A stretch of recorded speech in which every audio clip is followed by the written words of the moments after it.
history of oil in Lambton is in many ways the story of two men.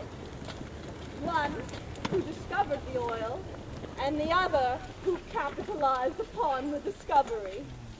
One grew rich, and the other died penniless. Which am I? You're the one who died penniless.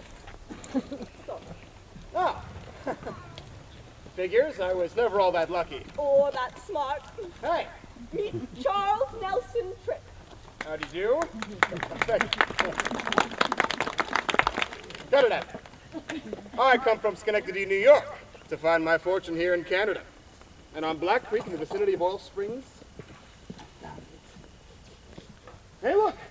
I've discovered some black grease and stuff with a power about stink. I'll bet there's a buck or two to be made here. But I can pave a road with this stuff. What you got there, my good man, is bitumen. James Miller Williams. Ah, thank you. Sorry? Bitumen. It's a natural occurring byproduct of oil.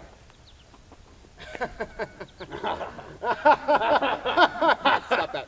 Look, I don't want to be rude or anything, but you're kind of intruding on my bit. How Charles Nelson Tripp, that's me, discovered Bitumen.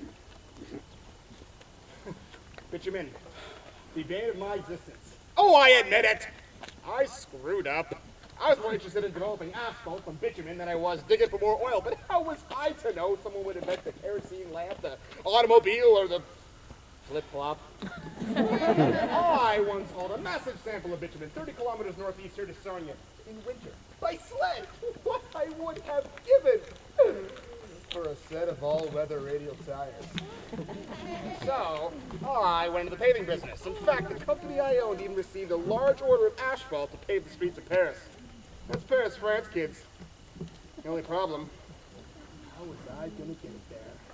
You went bankrupt. Yep.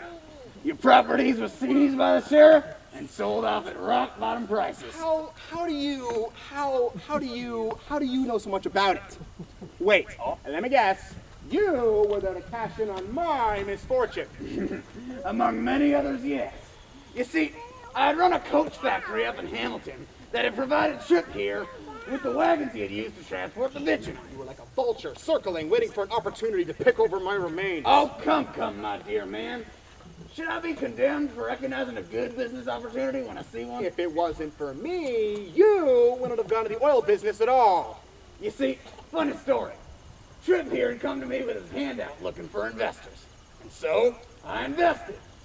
And over time, I had come to see the very lucrative possibilities in oil, not bitumen. And when he went belly up, I bought low. Wow! I ask you, my dear man, is that not sound business?